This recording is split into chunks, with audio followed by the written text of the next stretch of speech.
Okay, my friends, time to pick my dragon fruit. I've got 6 there, you can see.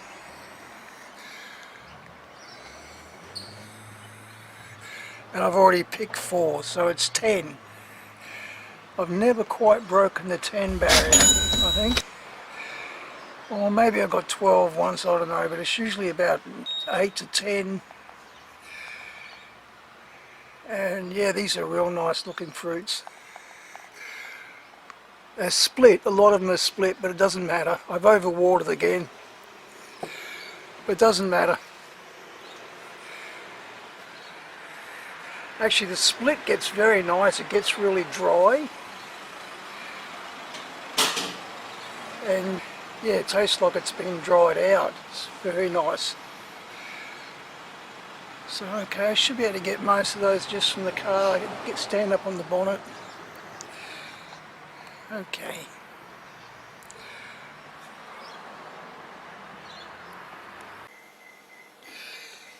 Hi friends. Well, a full 2 weeks has passed, so I wanted to show you those dragon fruit. Oh no! They've been in the fridge for 2 weeks. So yeah, I'm just like so much stuff to do, and so many people want me to do stuff for them. And but yeah, my fridge has been like, I've had so many papayas, and yeah, still just getting attacked by those drain flies.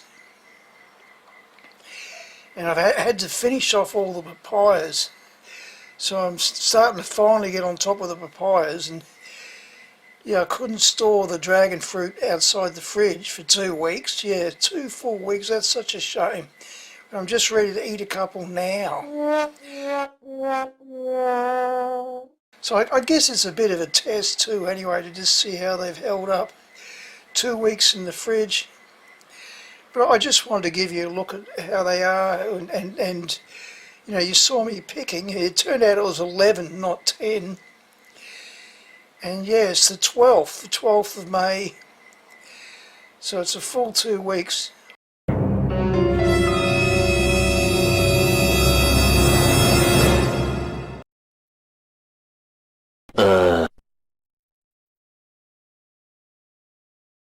3,000 whoop-whoos later. I'll get these things out and just give you a look at them. I finally got time to do a little bit of video, so yeah, and I'm ready to eat a couple at least. So yeah, I'll just give you a look.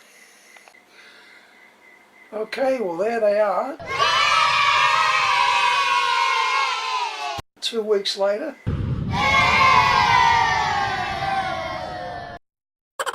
It's out of the fridge. 11 of these dragon fruit. I've noticed, well, the first thing I can see after being in the fridge for 2 weeks, well, I guess everything you buy in the supermarket is like that, isn't it? But at least 2 weeks, probably longer, they're in the fridge. But here we have, yeah, oh yeah, the first thing I've noticed is they're not quite as red anymore, the outer skin. They've faded a little bit. And these splits, while they were beautiful and dry, like the splits, the actual flesh inside the split gets better.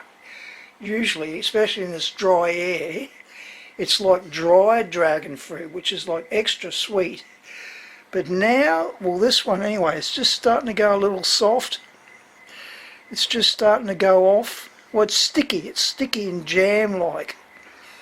But I'll give that one a taste test, actually, the one that's starting to go off a little. It still should be nice, I think. I don't think it's too far gone. But yeah, I've overwatered them again. But for me, well, I'm just eating them. I got no problem with them. Like I said, I don't mind them split, actually. The dragon fruit with splits in them is quite a tasty treat. It's quite interesting. But yeah, pity they've been in the fridge for 2 weeks, but I just had so much papaya. You know, and when you are short of food, like well, I really appreciate the free food. So I've just got to eat what's on, you know, and the papayas were really on. I just had to go with eating papayas, which was good. They've been delicious papayas. And having at least one a day, often two a day, spacing it out for weeks and weeks. Well, it's been months. It's been like 2 months of papayas, which has been fantastic. And well, not as good as last year. I lost a number of trees over last winter, as I was saying. I was just not well enough to care for them. They did have a fair bit of adversity, like they got that really bad rain event in February, and well, they knocked them back a lot, but they would have been fine. But then they got a fruit spotting bug attack, then they had a bad cold weather, and then a severely cold winter. And then, yeah, if I had been able to care for them better, they would have made it. But I lost quite a few papaya, actually. And I was planning to, I would have been selling papaya this time of the year now. I would have had abundant, but because I lost so many, I had less papaya for myself than I did last year. But I still had a fair bit. And I'm not giving up. I'm back into, I'm going to plant more again soon. More papaya. But anyway, yeah, 11 fruits. That's the smallest one, which is a bit small, isn't it? But these, well, the split makes them look bigger, but they're a pretty good size. And that'll be dinner for now. I'll have like 2 of those a night, probably something like that, for the next 5 nights, which would be very nice. Oh, and also I had those meringues. I had to eat those meringues up and collect the seeds. I've just planted those now, so that's nice.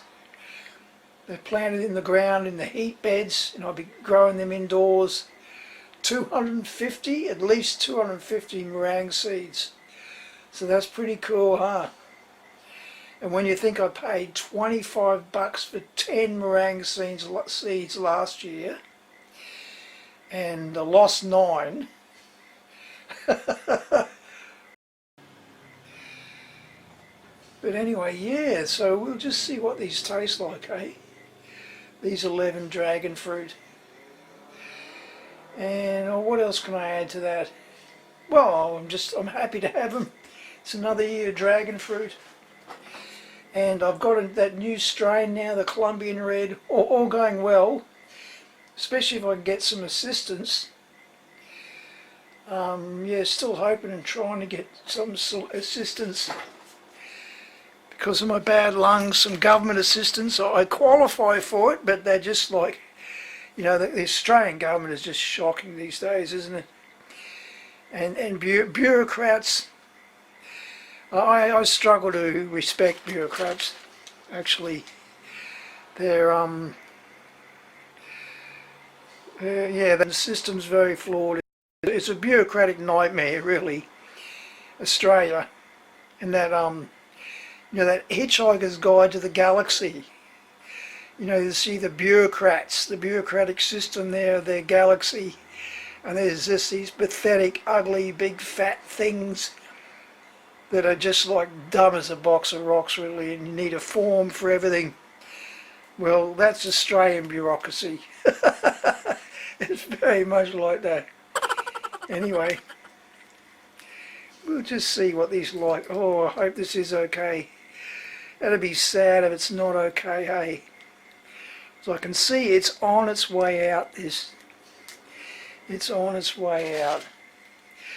It's been so long in the fridge, but let's see. Let's see what we got here. See what this dry stuff tastes like. Oh, you notice my voice is funny again. Yeah. At least I got a voice, I suppose, eh? Count my blessings.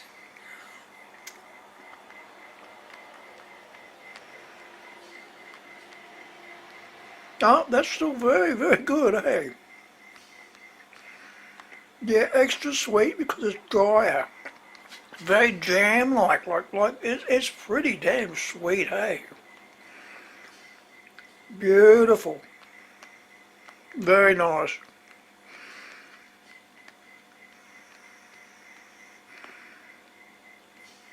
The seeds are quite crunchy. Like, I guess they wouldn't have lasted as long if I had them outside. They were fully ripe on the plants. I'm lucky the birds and that still haven't discovered them yet, touch wood. The birds and bats and rats still haven't discovered my dragon fruit yet, so lucky with that. They're just so busy eating my papaya.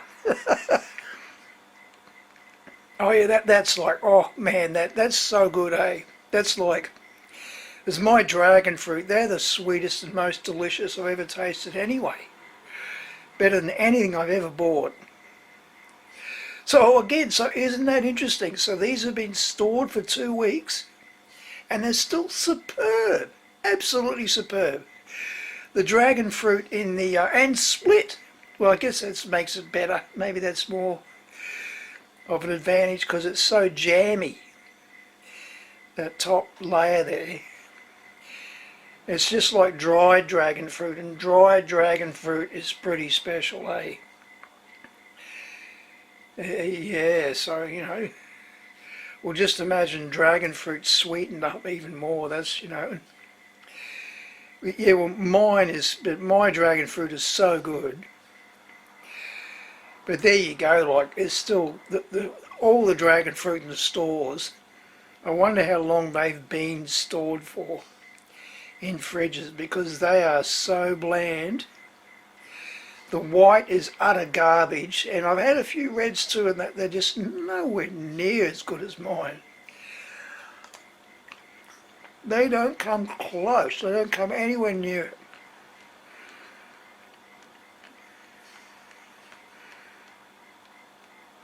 Yeah, friends, that is really good. I wish I could share that with you. I'm inclined to think most people that eat dragon fruit just could not imagine how good this is. Most people that eat dragon fruit, because this is like, oh, it's so sweet, and it's not just the sweetness, it's flavour too. It's really got flavour.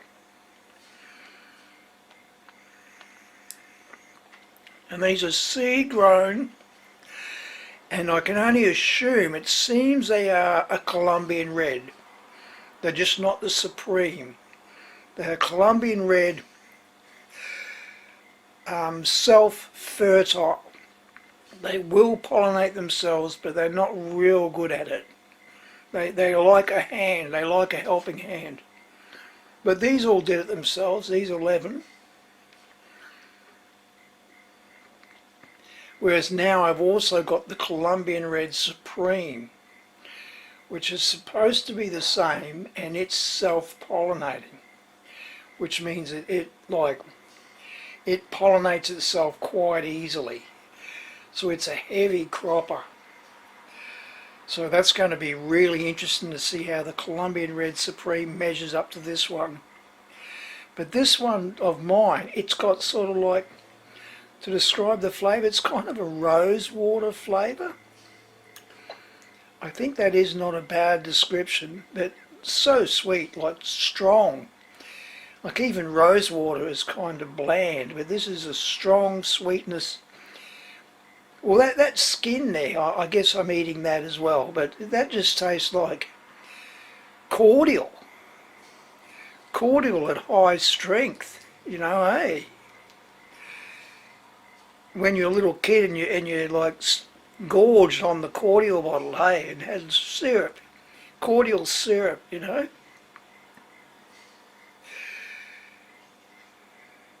Hardly watered down at all, if at all.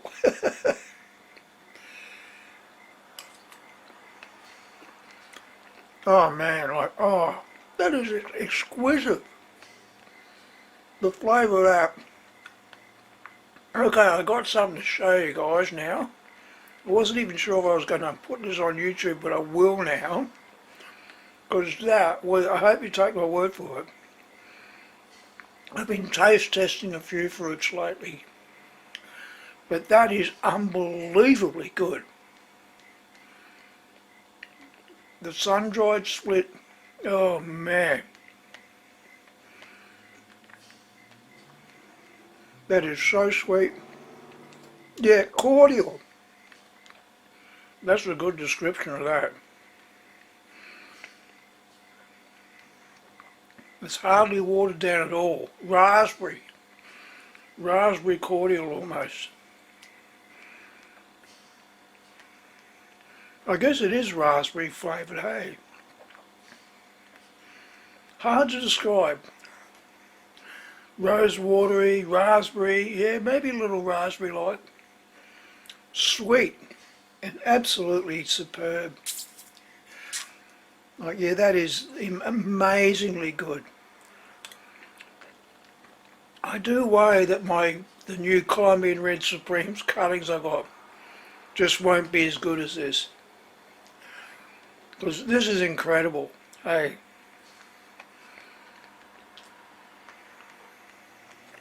And these are just grown from seed.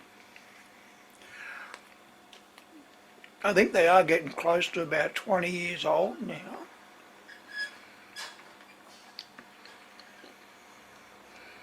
Yeah, okay, now they've got past the skin, it's nowhere near as sweet. It's back to how it normally is. Which is still very good, but yeah, it was the skin. That skin was incredible. That skin was really good. And this is just good. And 2 weeks in the fridge, and it's still like very good. You know, that's the excuse. They say they got to pick them too green in the supermarkets. And they've been in the fridge for a long time, and that's why they're not as good as homegrown. Well, still, I'd love to know how green they pick them and how long they've been in the fridge. If we had a lot more small farmers around, instead of these big mega farms, all the dragon fruit we'd be buying wouldn't be much older than 2 weeks, you know, and we'd still have good flavour. Whereas what we're buying at the moment, like, you know, the mind boggles how long they must have been in the fridge. Maybe more like 2 months, eh? It's just, you know, it's pretty poor. And again, I've said it a lot of times, it's a crime that they're selling whites in those supermarkets, because they are the most awful dragon fruit. And they give dragon fruit a bad name. They really do. They're expensive. They're like almost $6 each. And they just taste like water. Like, why pay $6 for a fruit that tastes like water? But that's Coles and Woolies for you. Coles and Woolies supermarkets, that's what they'll do to you.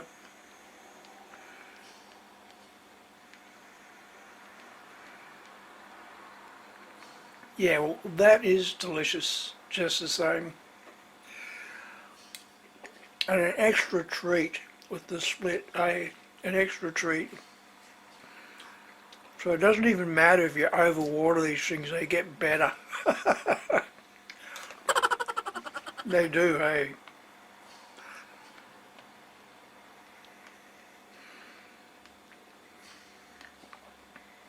Oh, very good and very healthy.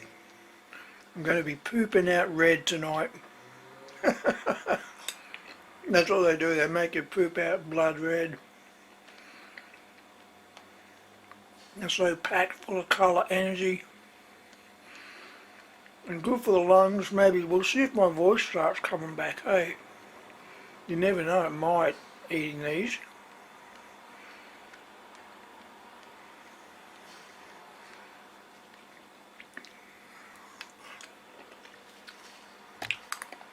Yeah, very good. Very good. Oh, happy about that, because it would have been a shame to lose them, wouldn't it? It'd be a shame to waste them. That's the first time they've sat in the fridge for so long. Every other time I've eaten them very quickly.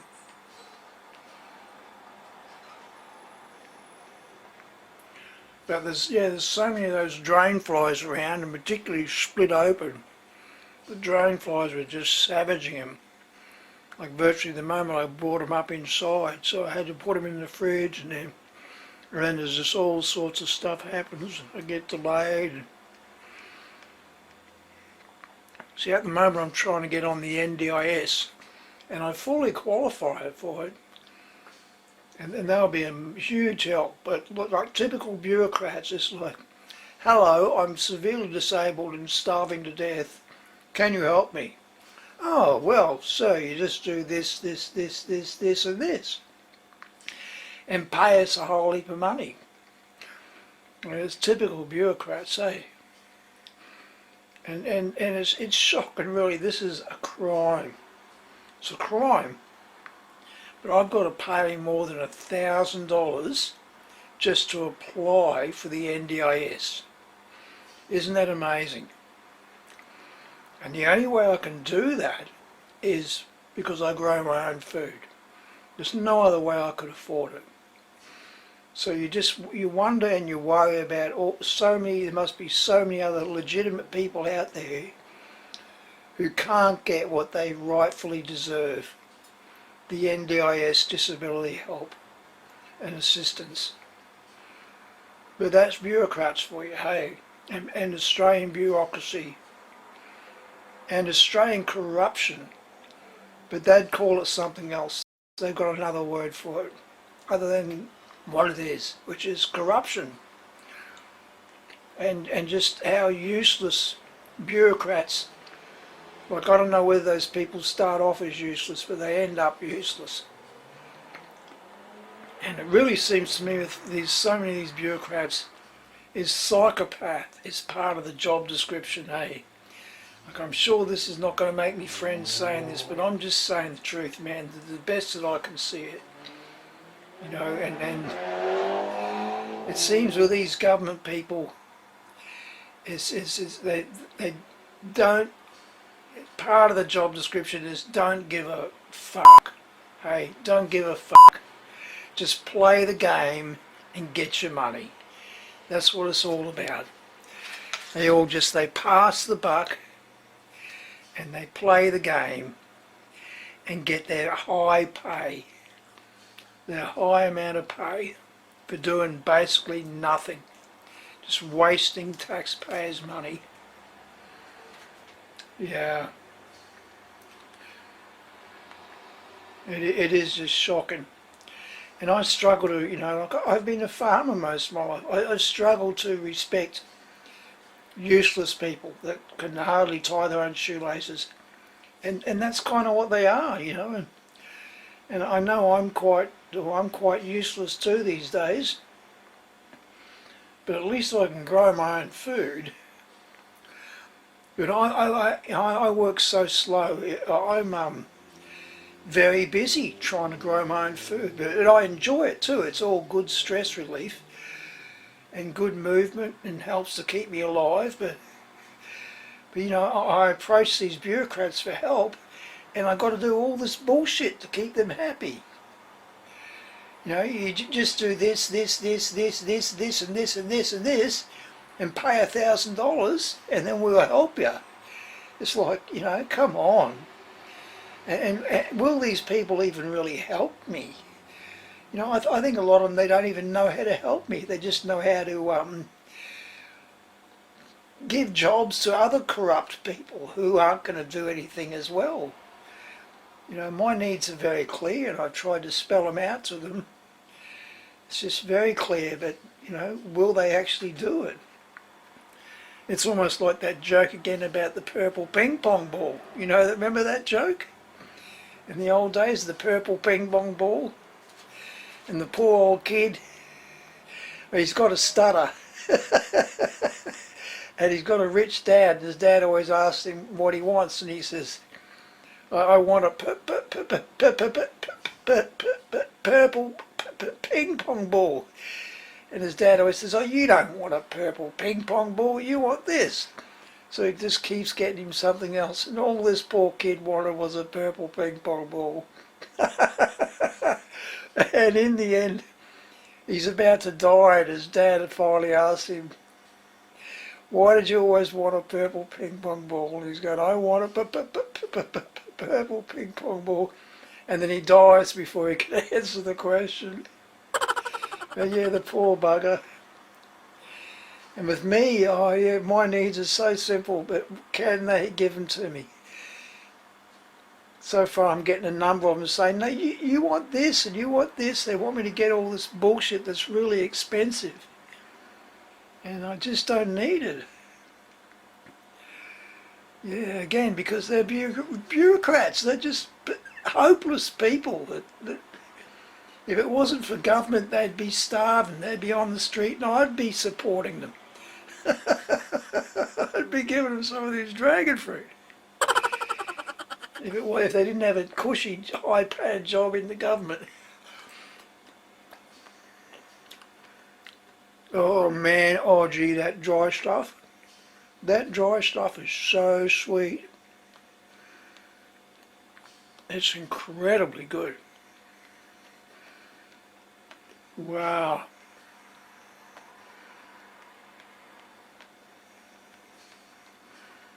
Oh, that's the delights of growing your own food, man. Gee. Yeah, when you have moments like this, it's all worthwhile. That is, oh, it's so worth savouring. You know, like that's the joys of life. To just sit and have that in your mouth and savour that. Wow. The joys of being alive on this planet.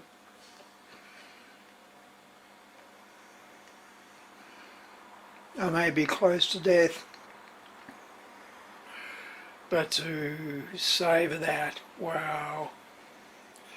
That really is good. Like, yeah, there we go, dragon fruit with a topped, dried part. 3/4 dry, that you know, that of course they'll get a lot drier if you dry them in a dehydrator. I've got some dehydrators too, so in the future, if I grow a lot more of these things, which I'd like to do, you know, I could make dehydrated dragon fruit. And dehydrated papaya. Oh, that's like, oh, it's like pure sugar, that dried part.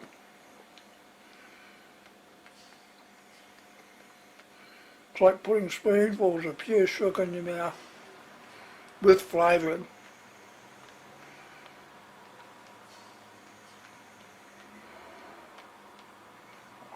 Oh, that's when you know life is good, eh?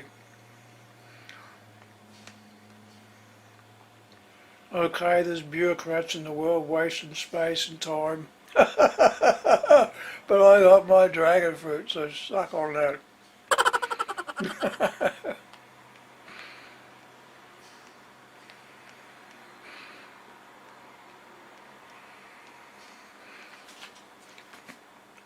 Oh yeah, that is so good, folks. Hey, wow.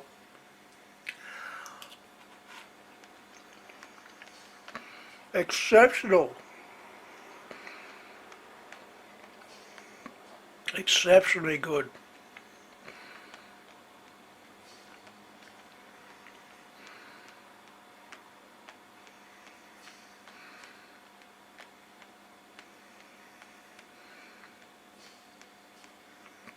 And another one, oh gee, I'm going to eat that one too. I got it, haven't I? But this one was actually, it was starting to go off a little. But I don't taste anything off about it at all. But it was starting to go soft, that dryness was disappearing, whereas this one is still, well this one is dry too, but it's kind of going a bit sticky. Whereas before, and for a while there in the fridge too, it was very dry. There was no stickiness because it was so dry, and the sweetness then I imagine would have been even better per volume, even a higher amount of sugar per volume, whereas the stickiness, I imagine it's sort of getting a little more moisture in it. I guess that's what it's got to be, hasn't it? Anyway, there's the last bit of that one, of the super sweet sticky on the end there. Look at that, you can see that, can't you? How it's darker there. So good, folks, hey. I wish I could share that with you, hey.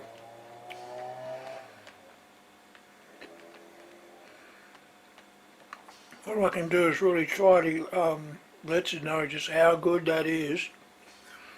And I hope you can do that yourself one day. Give it a try.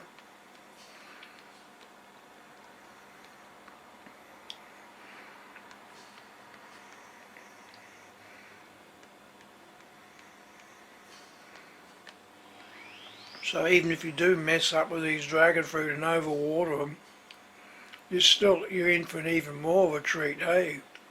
In a dry area anyway, you're in dry old Australia. Yeah, last year was just record-breaking wet. This year was very dry. I don't know if it broke any records, but this summer, this wet season, was virtually non-existent here in Redcliffe. There seemed to be a lot of rain out in the mountains and all in surrounding areas, but not here at Redcliffe. And Redcliffe always does tend to be drier than a lot of areas. And that was especially so this time round, I think. Like they were saying even today they're expecting rain, and there's just no sign of it here at Redcliffe. We just had a beautiful sunny day. Cold though, it's damn cold. 12th of May, it's not winter till the 1st of June, but oh gee, the last 2 weeks has been just like winter, no different. 2 weeks or longer. Oh, and then we had, that's only just stopped actually, we had more than 3 weeks of cloud. We get a lot of that these days. We never used to get that, but basically no rain, but just endless cloud and relentless cold winds. Relentless, that's how I describe it, just never ending. Cold sou'easter winds, mostly sou'easter off the ocean. And yeah, very hard on my garden. A number of plants struggling.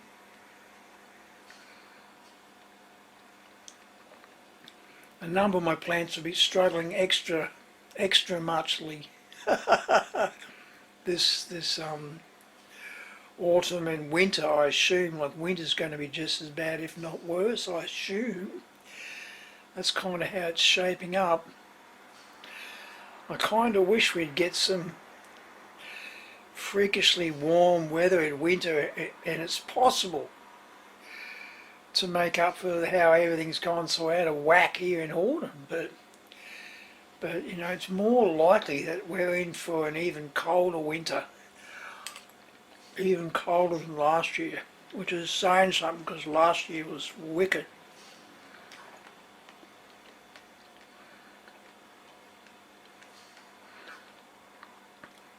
But it didn't start till, last year winter started on the 28th of May, something like that, just come in from nowhere. Just came in with some bad southerly winds. Came a couple of days before the official beginning of June. And this year it came months before. This year it came almost, well, we had one, it was weird, we had 1 month of continuing summer through autumn. We had 1 full month of just beautiful summer. We had a beautiful summer, actually. The first month of summer was horrible, record-breaking cold. Then it came good, and it was spectacular. Lots of sunshine, very little rain. lots of beautiful warm sunshine, often many hot days, many days 30 degrees and higher. And that overlapped right into the first week of autumn, and then suddenly we got the cloud and the cold, and it's been like winter ever since. So each season is 3 months old. So 1/3 of autumn was like summer, and now we've got past the second third of it, and it's just like winter.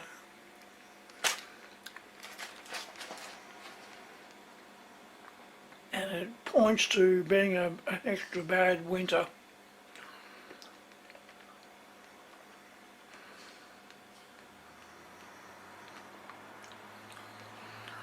Where, yeah, it's a little disappointing growing. It's not even much fun being outside unless you've got some warm sunshine.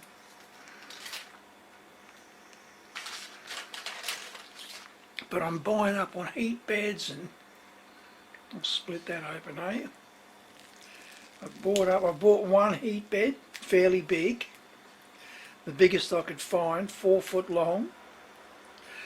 So what's that, over 1 metre long? And then I'm going to get one of these new LED lights. They sound really cool, eh? LED grow lights. Really low power draw. They've really come forward with grow lights. They used to have those metal halide lights and the high pressure sodium. That was all to go there for a while, but they draw a huge amount of power. But now they've got these LED lights that seem just as good, and they use half as much power. So that's going to be interesting. And well, next week, hopefully, I'm hoping to buy my first LED.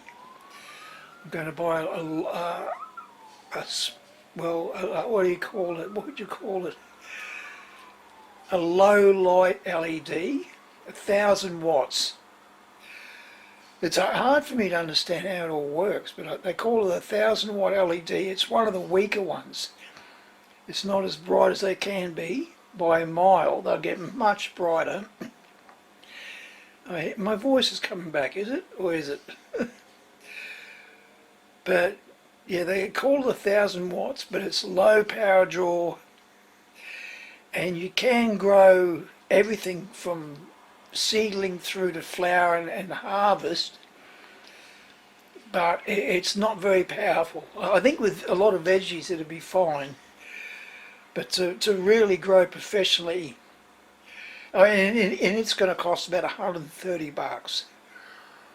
But it seems the more professional light for really good crops costs about 5 times more. You're spending about $500 for the light, and it's about 4,000 watts, and it draws, what do they say? I don't know how they work it, but I think it draws about 600 watts, but it delivers about 4,000 watts, something like that. I don't know. I think that is how it works, though, something like that. I'm not even sure. I guess it's 600 watts per hour or day, or yeah, I'm not really up on electricity, electricery. But yeah, it's a more professional light. It would be nice to get one of these bigger lights one day that draw a lot more power. But for now, for seedlings, I'm planning to eventually get about 4 of these 1,000 watters. I think that's the plan. Unless it changes, and about 4 heat beds, 4 of these 4 foot long heat mats, and I should be able to grow a lot of nice healthy seedlings over winter of ultra tropical fruit trees. And I might even try, because I'm going to get more seeds for the what is it again? The stripy, what do they call it? Oh, I forgot the name of it. I'll just have a look. I've got it.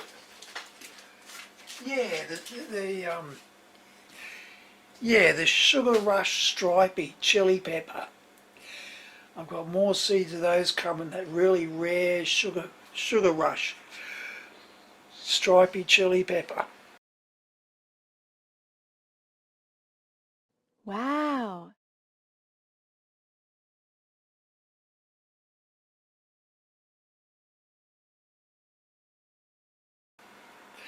I've got more seeds of those ordered, and I can't wait to grow them, so I'm going to grow them indoors. So I might even be harvesting those, growing from seedling right through to harvest during winter. Their first harvest anyway, the plants should keep going.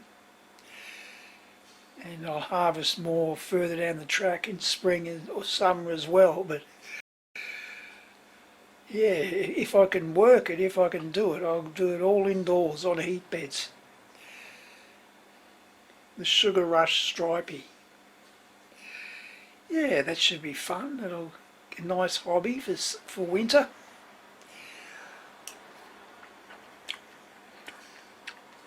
Oh, it's so nice, that dry stuff.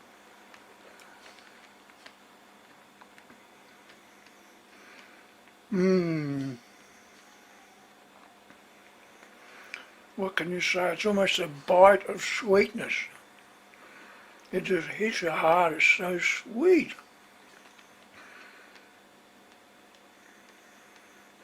Superb.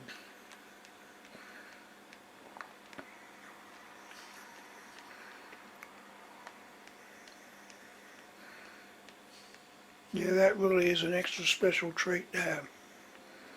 Having that split there.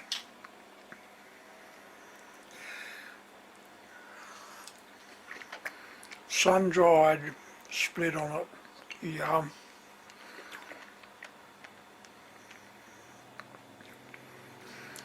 Yeah, but growing some plants indoors under lights, that'd be nice, because it's not as rewarding growing in winter around here.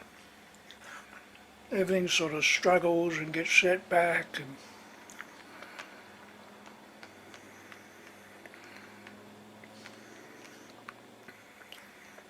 and I'll still be doing it, but there's nothing like last summer was, when it was hot. It was very rewarding. The garden's very rewarding then. It's very healthy to be out there, and it's just very enjoyable when you get results. You know, and you need temperature to get results. You need those summer temperatures to strike things, to graft and raise seedlings. And when it's cold, and this yard too, this yard's got virtually no sun when it's winter. So it's cold and not enough sun, and nothing grows very well. See, right now up there, well, that's a salad I picked today. I've got that full of mostly lettuce leaves. But oh gee, those lettuce really struggled. They didn't grow so well, because they just don't get enough sun. It's cold and not enough sunshine. There's some Mizuma there on the top. I'm getting better results with the Mizuma now, actually. Mizuma. Whereas the lettuce, well, I've got a new spot that I'm going to open up soon that gets a bit more sunshine. And my main garden there at the moment, under those red dragon papaya plants. That's been my main veggie garden there for the last year and a half. Well, yeah, it really gets too shady this time of year. It's not very productive this time of year. So I need to open out a new spot.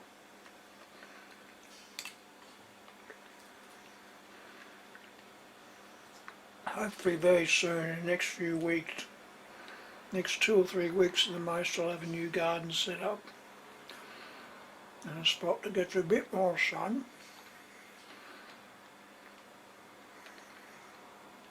Gets 3 or 4 hours direct sun anyway.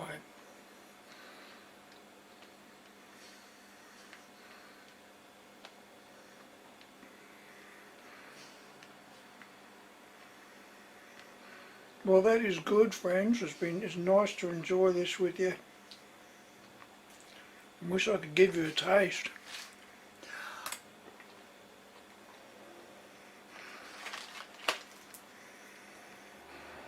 Very good.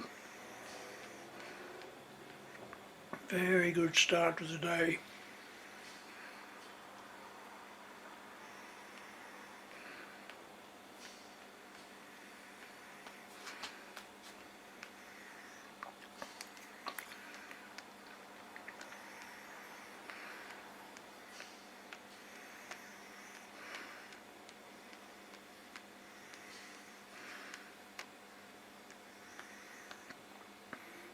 Yeah, 2 of those every day, first meal.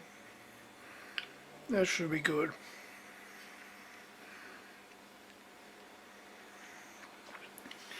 Two dragon fruit for the next 5 days.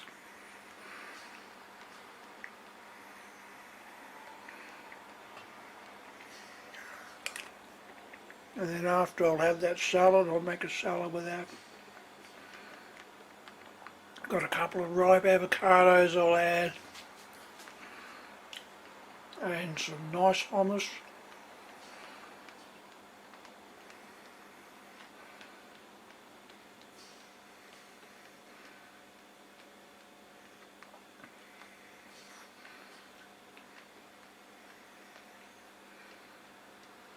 And some cheese too. Sorry to disappoint the vegans, but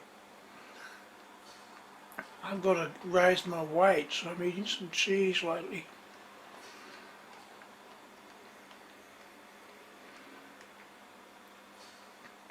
I was raw food vegan. I went raw food vegan about 14 or 12 years ago, 12, 13 years ago. And I just found I just got too skinny. Hey, I felt good on it, but too skinny. See, I've got more muscle weight than most people. I don't like to boast about that, but most of my life I've carried more muscle than most people. And I burn a lot of calories. And vegan doesn't work for me. And even for the first few years I was vegan, I couldn't accept it when other people were saying that. Saying vegan didn't work for them. I couldn't accept that. And a lot of the vegans, the die-hard vegans, would get furious. They get furious about it. But the same thing happened to me. I had to admit it in the end. It wasn't working.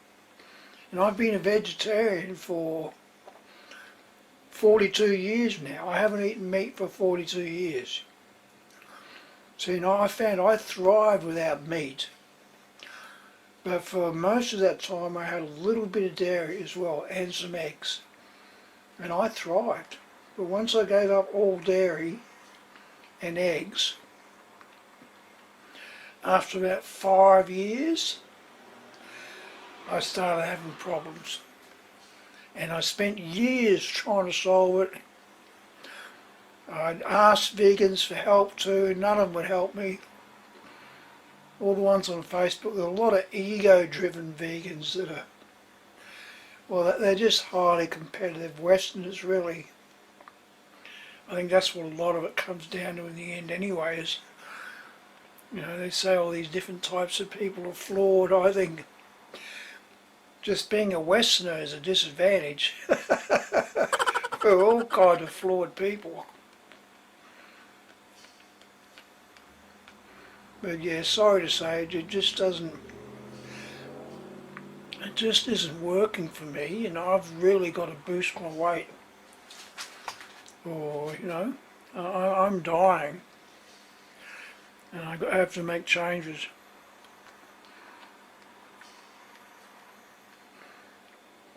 And I'm not dying from being a vegan, but I'm dying for other reasons that are hard to understand. But yeah, I've gone pretty heavily actually back into dairy and eggs, in the hope of healing.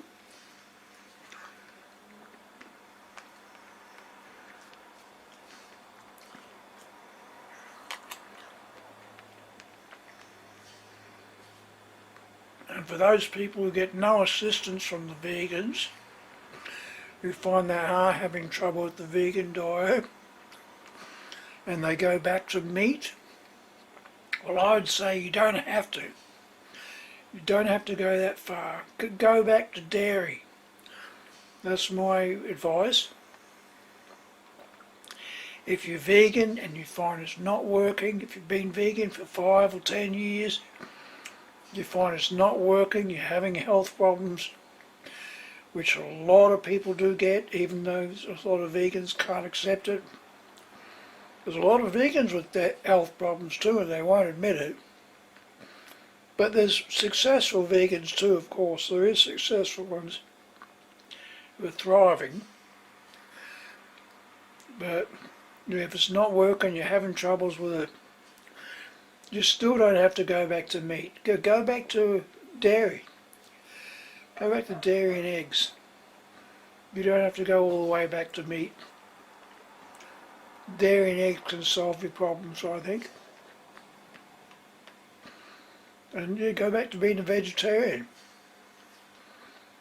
Vegetarian has worked for more than half of the Indian population since the dawn of time, right? More than half of the Indian population. There's more than 1 billion people in India, and more than half of them are vegetarians. They're not vegans, they're vegetarians. They eat cheese and milk products, and it works for them. It works for them. So yeah, it's something to think about. They are doing it on a large scale, and they've been doing it since the dawn of time. Vegetarianism, not veganism, vegetarianism. Lots of fruit and veggies, plus some dairy, and some eggs even.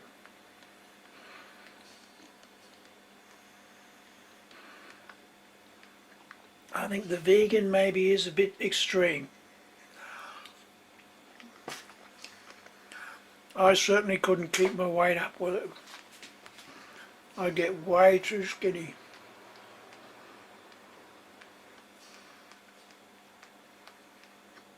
Okay, well that was very nice. Thanks for joining me for that meal, folks. And I've still got another couple of ones with a smaller split in them. What is there, another 3 anyway.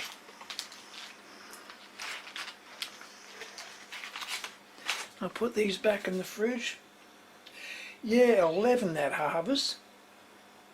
But the first harvest this year failed because I couldn't get water to my dragon fruit. And the plants were very neglected there, no water for months and months. But that's how tough they are. They're very tough planted.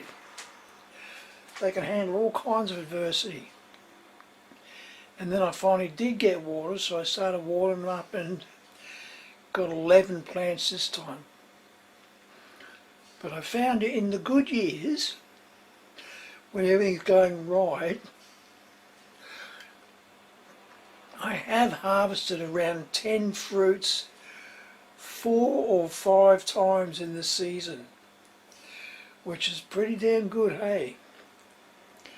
And if you look at them at like $5 each, which is generally the cheapest you'll ever find them, 10 fruits at $5 each, what's that? 5 tens was $50. And 4 times in a season, that's $200 a dragon fruit. 4 times in a season, and there's been a few seasons it's been more. I've had 5 harvests, you know, maybe 8 fruit 5 times kind of thing. But yeah, look at it, 4 harvests of 10 fruit, $5 each, that's $200 worth of dragon fruit. Just from a couple of plants I've got sitting on a patio. And very delicious too, extremely delicious. Very good addition to the diet for sure.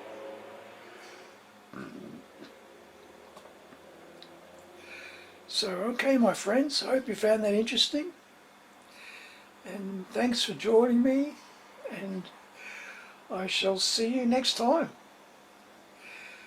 Bye for now.